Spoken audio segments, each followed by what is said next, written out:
En 1945, un agriculteur égyptien, travaillant près de Nag Hammadi, sa pioche heurta quelque chose de dur. À l'intérieur d'une jarre en céramique scellée depuis près de 2000 ans, il découvrit 13 manuscrits en cuir.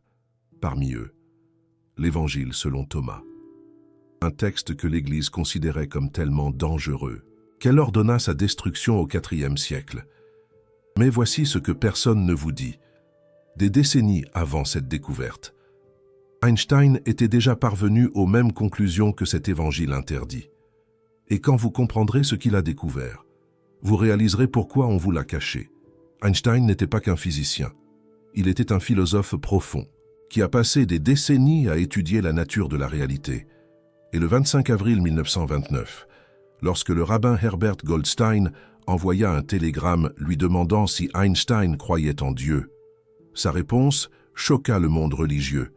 Einstein répondit qu'il croyait au Dieu de Spinoza, qui se révèle dans l'harmonie ordonnée de ce qui existe, pas en un Dieu qui se préoccupe des destins et des actions des êtres humains. Cette déclaration apparut comme une hérésie pour beaucoup. Mais Einstein décrivait quelque chose que Jésus avait déjà enseigné 2000 ans plus tôt, avec des mots que l'Église s'était efforcée de supprimer. Dans l'Évangile selon Thomas, verset 77, Jésus déclare quelque chose d'extraordinaire. Il dit qu'il est la lumière qui est sur toute chose, qu'il est le tout, que de lui tout est venu et vers lui tout s'étend. Et puis vient la partie la plus révélatrice. Jésus dit de fendre un morceau de bois, et il sera là, de soulever une pierre, et vous le trouverez là. Arrêtez-vous et considérez ce que cela signifie. Jésus ne parle pas d'un Dieu distant dans les cieux. Il décrit une présence divine qui imprègne absolument tout, le bois, la pierre, vous, moi, l'air que vous respirez en ce moment. C'est exactement ce qu'Einstein appelait la religion cosmique. Et c'est précisément ce que Spinoza décrivait quand il disait que Dieu et la nature sont la même chose. Mais pourquoi cela a-t-il été caché? Pourquoi l'Église primitive s'est-elle battue si férocement pour détruire l'Évangile selon Thomas? La réponse est le pouvoir. Si Dieu est en tout et en tous, vous n'avez pas besoin d'intermédiaire. Vous n'avez pas besoin d'une institution pour vous connecter avec le divin. Vous n'avez pas besoin de payer la dîme ou de suivre des règles créées par des hommes. La vérité vous libérerait. Et c'était inacceptable pour ceux qui voulaient être contrôlés. Einstein a compris cela profondément, dans une lettre qu'il écrivit en 1954, quelques mois avant de mourir. Il fut brutalement honnête. Il dit que le mot Dieu n'était pour lui rien d'autre que l'expression et le produit des faiblesses humaines, et que la Bible était une collection de légendes vénérables, mais toujours primitives. Il qualifia la religion juive, ainsi que toutes les autres religions, d'incarnation de la superstition la plus infantile. Mais faites attention à ne pas mal interpréter cela. Einstein n'était pas athée. Il rejetait la religion organisée, pas la spiritualité. Il y a une différence monumentale entre les deux. Ce qu'Einstein embrassait était quelque chose de beaucoup plus ancien et de beaucoup plus profond. C'était la même vision que Jésus enseignait dans l'Évangile selon Thomas. Une vision que la physique quantique moderne commence seulement à confirmer. Laissez-moi vous expliquer comment cela fonctionne. Parce que c'est ici que la science et le mysticisme se rencontrent d'une manière qui va complètement changer votre perspective. En physique quantique, il existe un phénomène appelé intrication. Deux particules, une fois connectées, restent instantanément liées, indépendamment de la distance entre elles. Vous pouvez en placer une sur Terre et une autre de l'autre côté de la galaxie. Et lorsque vous modifiez l'une, l'autre répond immédiatement, pas à la vitesse de la lumière. Instantanément. Einstein a initialement résisté à cette idée. Il l'a appelée action fantomatique à distance. Mais les expériences ont prouvé qu'il avait tort de résister. Et en même temps, ont prouvé que son intuition la plus profonde était correcte. Parce que ce que l'intrication quantique démontre, c'est qu'au niveau le plus fondamental, tout est connecté. Il n'existe pas de séparation réelle. L'idée que vous êtes un individu isolé, séparé de l'univers qui vous entoure, est une illusion très convaincante, mais tout de même une illusion. Maintenant, Revenez à l'Évangile selon Thomas. Jésus dit qu'il est le tout, que de lui tout est venu, et vers lui tout s'étend. Il décrit exactement cette interconnexion universelle.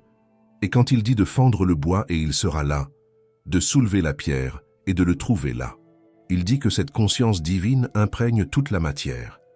La physique quantique confirme cela. Au niveau subatomique, il n'existe pas de matière solide. Il existe seulement des champs d'énergie et de probabilité. Et ces champs répondent à l'observation. La conscience affecte littéralement la réalité physique. Le physicien quantique Anton Zeilinger, qui a remporté le prix Nobel en 2022, a soutenu que nous avons des preuves convaincantes qu'il n'existe pas de réalité objective au-delà de ce que nous observons. C'est l'observation qui crée la réalité. Pensez à ce que cela signifie.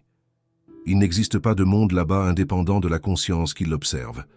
L'observateur et l'observé sont intriqués. Ils sont inséparables. Jésus le savait il y a 2000 ans. Einstein l'a intué il y a un siècle. Et maintenant, la science le confirme. Mais voici quelque chose d'encore plus impressionnant que peu réalisent. L'Évangile selon Thomas n'a pas été écrit par des théologiens ou des philosophes. Il a été préservé par des gens ordinaires qui ont reconnu quelque chose de profondément vrai dans ces mots. Des personnes qui ont risqué leur vie pour protéger ces enseignements de la destruction. Et quand vous examinez d'autres versets de cet Évangile, le parallèle avec la physique moderne devient encore plus surprenant. Au verset 22, Jésus parle de faire du 2-1, l'intérieur comme l'extérieur, le haut comme le bas. Cela ressemble à un langage mystique abstrait jusqu'à ce que vous réalisiez que c'est exactement ce que la théorie de la relativité d'Einstein a démontré. L'espace et le temps ne sont pas des choses séparées. Ce sont une seule réalité appelée espace-temps. Ce qui semble être deux choses distinctes est en fait une seule. La même logique s'applique à la matière et à l'énergie. Avant Einstein, nous pensions qu'elles étaient complètement différentes. Sa fameuse équation a montré qu'elles sont la même chose dans différents états. E = mc2. La matière est de l'énergie condensée. L'énergie est de la matière libérée. Le 2 en 1. Ce qui semble séparé est uni à un niveau plus profond. Au verset 113, lorsque les disciples demandent quand le royaume viendra, Jésus répond quelque chose de révolutionnaire. Il dit que le royaume du Père est répandu sur la terre, mais les hommes ne le voient pas. Il n'est pas dans le futur. Il n'est pas ailleurs. Il est ici, maintenant, partout. Nous ne parvenons simplement pas à le percevoir. La physique quantique dit exactement la même chose. Le champ quantique de probabilité infinie existe en tout point de l'espace, à chaque instant. Mais nos sens limités ne parviennent à percevoir qu'une fraction minuscule de cette réalité. Nous sommes littéralement entourés de dimensions et de possibilités que nous ne pouvons pas voir.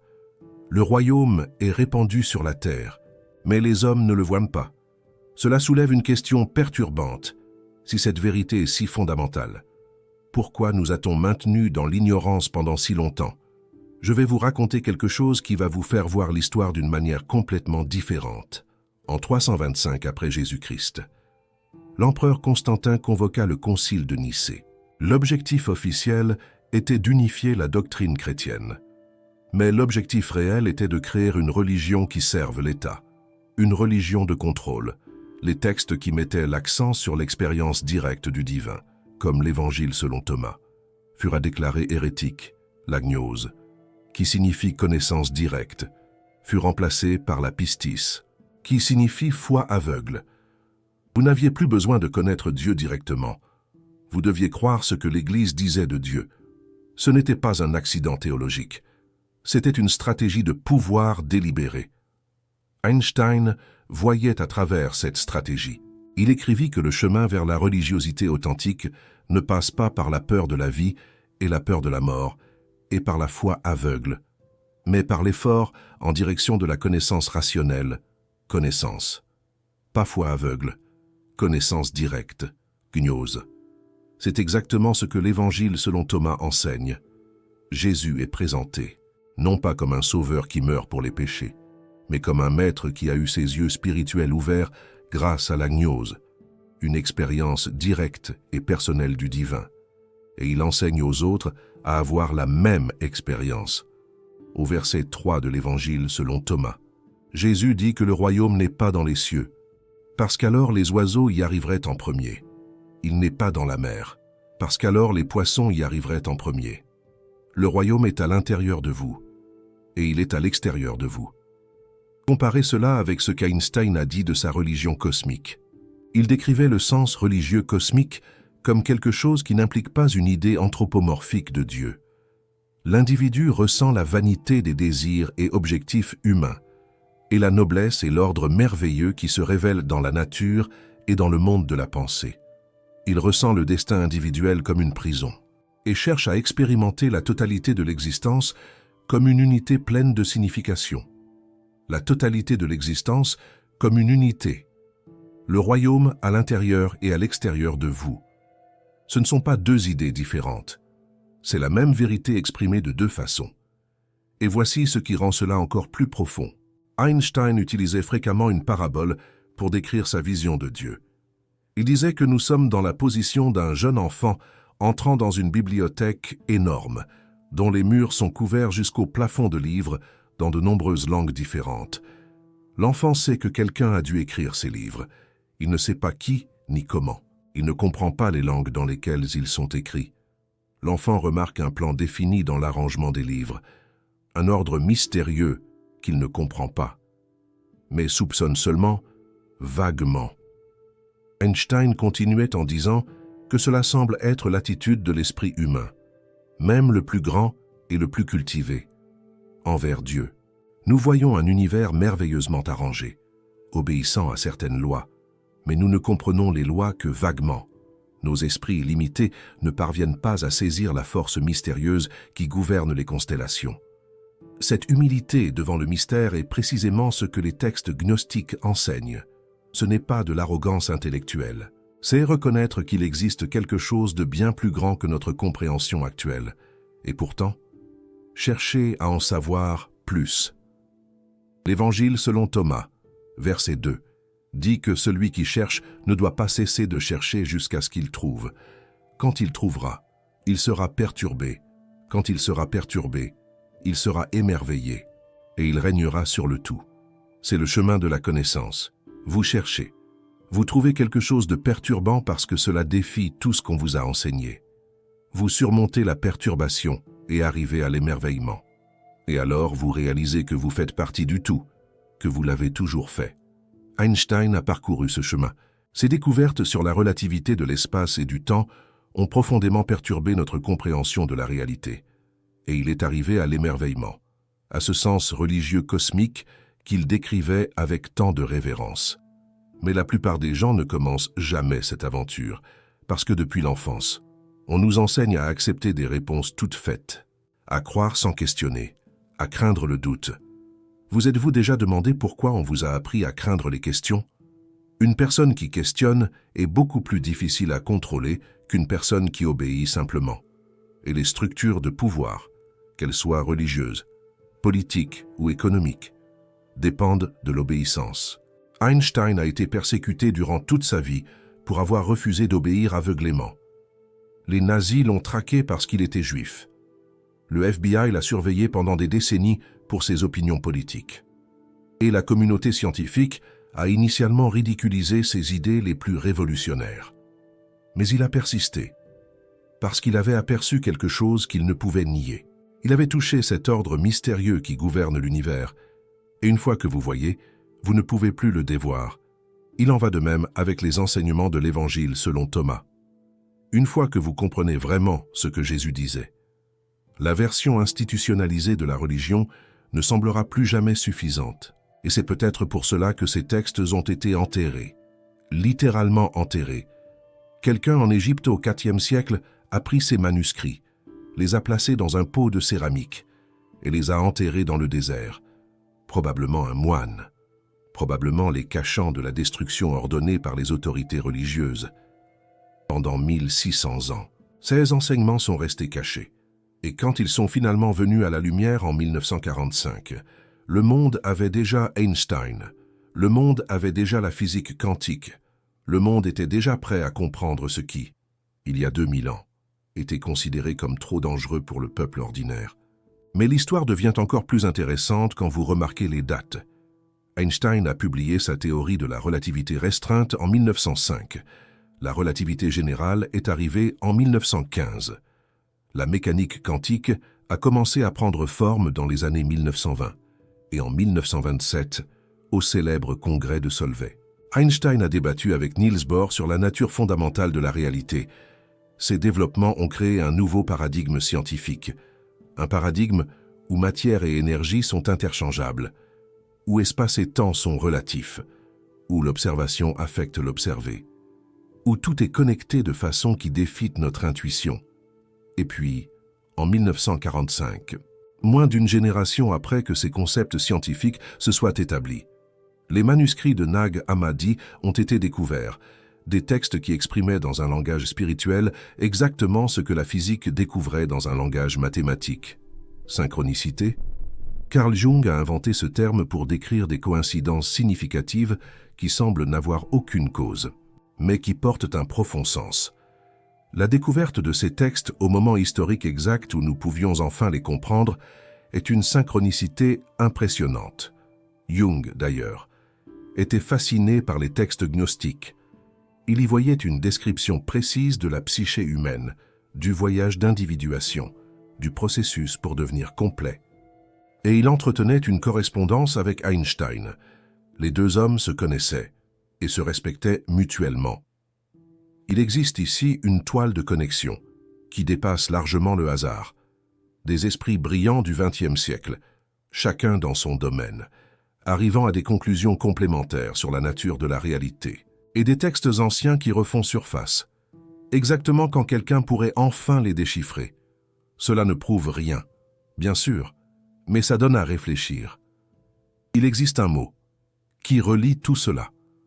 Un mot qu'Einstein utilisait fréquemment, mystère. Pas mystère au sens de secret, mais mystère au sens de quelque chose de tellement vaste et profond que notre esprit fini ne peut pas l'embrasser complètement. Einstein disait que l'expérience la plus belle que nous puissions avoir, c'est le mystérieux. C'est l'émotion fondamentale qui est au berceau de l'art véritable et de la science véritable. Il continuait en disant que celui qui ne connaît pas cela et ne peut plus s'émerveiller, ne peut plus ressentir d'étonnement, est pratiquement mort, avec les yeux éteints. L'Évangile selon Thomas enseigne exactement cela. Gardez les yeux ouverts. Continuez à chercher. Ne jamais se contenter des réponses que les autres te donnent. Trouvez par soi-même. Au verset 5, Jésus dit de connaître ce qui est devant ton visage, et ce qui t'est caché te sera révélé. Car il n'y a rien de caché qui ne sera manifesté. C'est de la science. C'est la définition même de la méthode scientifique. Observez ce qui est devant toi sans préjugés et laissez la vérité se révéler. Einstein pratiquait cela tous les jours. Il regardait les équations, les phénomènes, la nature, et il laissait celle-ci révéler ses secrets. Il n'imposait pas ses croyances à la réalité. Il laissait la réalité informer ses croyances. Et quand il a fait cela avec sincérité et persistance, il est arrivé aux mêmes conclusions qu'un maître spirituel avait enseigné 2 millénaires auparavant. Coïncidence ou preuve qu'il existe une vérité fondamentale que différents chercheurs rencontrent quand ils regardent avec suffisamment de profondeur? Je dirais que c'est la deuxième option, et les physiciens quantiques modernes arrivent à la même conclusion. Considérez le principe de non-localité. Les particules quantiques ne sont pas limitées à l'espace et au temps, comme nous l'entendons. Elles existent dans un état de superposition, jusqu'à ce qu'elles soient observées. Et quand une particule intriquée est observée, sa partenaire instantanément adopte un état correspondant, peu importe la distance. Cela signifie qu'au niveau quantique, l'idée de séparation spatiale ne s'applique pas. Tout est connecté à un niveau plus fondamental que l'espace-temps. Dans l'Évangile selon Thomas, au verset 50, les disciples demandent à Jésus d'où il vient. Il répond qu'il vient de la lumière, du lieu où la lumière est venue à exister par elle-même, et s'est établie et s'est manifestée à travers son image. Lumière, qui est venue à exister par elle-même, qui s'est établie, qui s'est manifesté en forme. C'est étonnamment similaire à ce que la cosmologie moderne nous dit. Le Big Bang a commencé avec une singularité de pure énergie, de pure lumière. Cette énergie s'est étendue, s'est condensée, a formé la matière, a formé les étoiles, vous a formé, et moi. Nous venons littéralement de la lumière. La lumière s'est manifestée sous notre forme. Jésus parlait en métaphores, certainement, mais des métaphores qui pointaient vers des vérités physiques, que nous ne comprendrions que 2 millénaires plus tard. Et quand Einstein a développé sa célèbre équation, il a montré que masse et énergie sont équivalentes. Qu'est-ce que l'énergie dans sa forme la plus pure? La lumière. Des photons voyageant à la vitesse maximale permise par l'univers. Nous sommes lumière condensée. Nous sommes l'univers se contemplant. Les physiciens quantiques modernes arrivent à la même conclusion. Le paradigme de la conscience quantique explique que la conscience est immortelle, non locale, et peut opérer indépendamment du cerveau physique. Cela soutient une vision multidimensionnelle de l'esprit humain, que les textes gnostiques décrivaient en langage poétique. Il y a 2000 ans, la séparation est une illusion. C'est ce que la physique quantique confirme. C'est ce que les mystiques ont toujours dit. Et c'est ce qu'Einstein a intuité quand il décrivait le destin individuel, comme une prison dont nous devons nous échapper, à travers l'expérience de la totalité. Mais la question demeure, que fais-tu de cette information? Parce que connaître cela intellectuellement ne suffit pas. L'Évangile selon Thomas ne s'intéresse pas à ce que tu accumules des connaissances comme des faits. Il s'intéresse à la transformation. Au verset 70, Jésus dit que si tu apportes à la lumière ce qui est en toi, ce que tu auras apporté à la lumière te sauvera. Si tu n'apportes pas à la lumière ce qui est en toi, ce que tu n'auras pas apporté à la lumière te détruira. C'est de la psychologie profonde. C'est ce que Jung appellerait l'intégration de l'ombre, ce qui est caché en toi, ce que tu nies, ce que tu réprimes. Ce matériel ne disparaît pas. Il travaille contre toi, par en dessous de la surface. Mais quand tu l'apportes à la conscience, quand tu l'illumines avec attention, il se transforme de poison en médecine. Einstein comprenait cela intuitivement. Il suivait sa curiosité, où qu'elle le mène, même quand cela signifiait défier Newton, même quand cela signifiait être ridiculisé par ses collègues, même quand cela signifiait admettre qu'il avait tort sur l'intrication quantique. La vérité était plus importante que son ego. Le mystère était plus important que la certitude confortable. Il y a une histoire sur Einstein que peu de gens connaissent. Dans ces dernières années, il travaillait obsessivement sur une théorie du champ unifié, une équation unique, qui expliquerait toutes les forces de l'univers, comme des manifestations d'une seule réalité fondamentale. Il est mort avant d'y parvenir, mais les physiciens théoriciens d'aujourd'hui continuent cette quête. La théorie des cordes, la gravité quantique à boucle, la théorie M, toutes tentent de trouver cette unification. Et qu'est-ce que cette unification ? Sinon l'expression mathématique de ce que les mystiques ont toujours dit. Que derrière l'apparente diversité existe une unité fondamentale, que le tout est présent dans chaque partie, que la séparation est une illusion, couper un morceau de bois, et je suis là, soulever une pierre, et tu me trouveras là. La physique essaie de trouver l'équation qui décrit cela.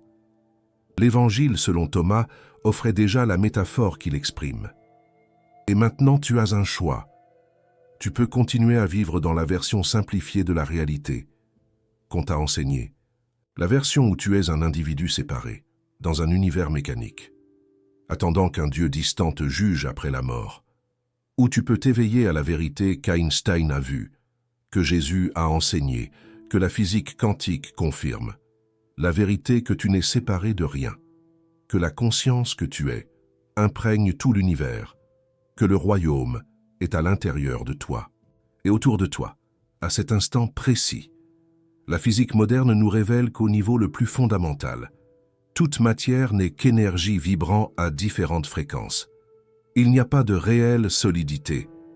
Il n'y a qu'information, schéma, conscience s'exprimant sous des formes infinies. Vous êtes l'une de ces formes, mais vous êtes aussi la conscience qui observe cette forme.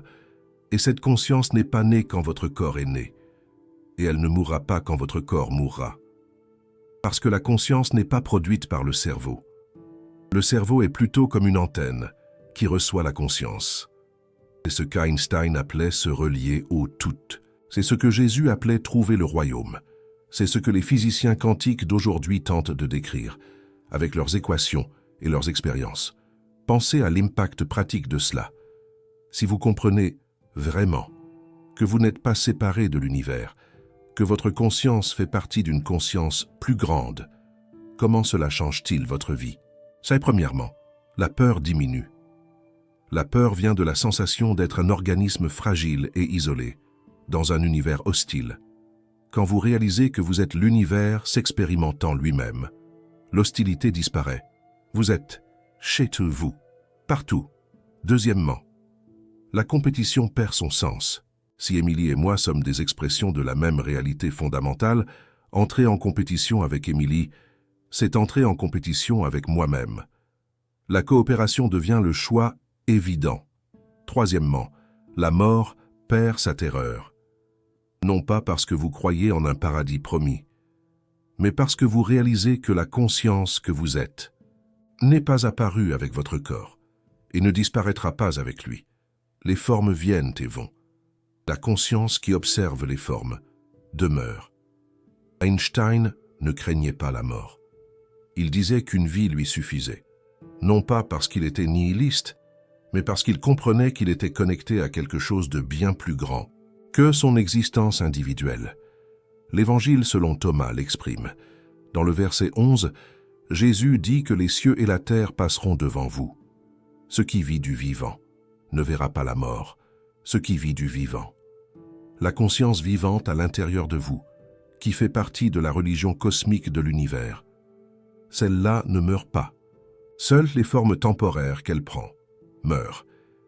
La vérité a toujours été là, dans des textes anciens, enfouis dans le désert, dans les intuitions de génies, qui ont osé penser différemment, dans les données expérimentales, des laboratoires de physique quantique, maintenant.